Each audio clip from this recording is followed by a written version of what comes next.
সুবহানাল্লাহ, একটু জোরে বলবেন না সুবহানাল্লাহ।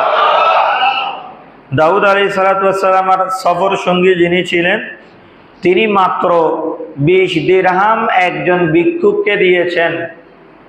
তিনি 3 দিন পরে ইন্তেকাল করবেন। আজরাইল এসে দাউদ আলাইহিস সালাতু ওয়াস সালামকে বলে গিয়েছেন যে, ওগো দাউদ, তোমার এই সফর সঙ্গীর আর 3 দিন আছে, তিনার ইন্তেকাল হবে, আমি আসব, তার রূহ কবজ করব।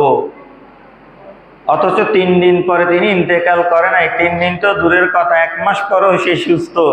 দাউদ আলাইহিস সালাতু ওয়াস সালামের কাছে আজরাইল আবার আসলো, ও দাউদ, তার মৃত্যু না হওয়ার পিছনে একটা কারণ হচ্ছে, তার মৃত্যু না হওয়ার পিছনের কারণটা হচ্ছে যে তাকে যখন রূহ কবজ করার জন্য আমি আসছিলাম, আমার আল্লাহ আমাকে নিষেধ করেছে, ও আজরাইল, তুমি তার জান কবজ করার জন্য যেও না, কারণ সে অমুক ভিক্ষুককে 20 দিরহাম দিয়েছে, আর ওই ভিক্ষুক দোয়া করেছে, ওগো আল্লাহ, তুমি এই ব্যক্তির হায়াত বৃদ্ধি করে দাও।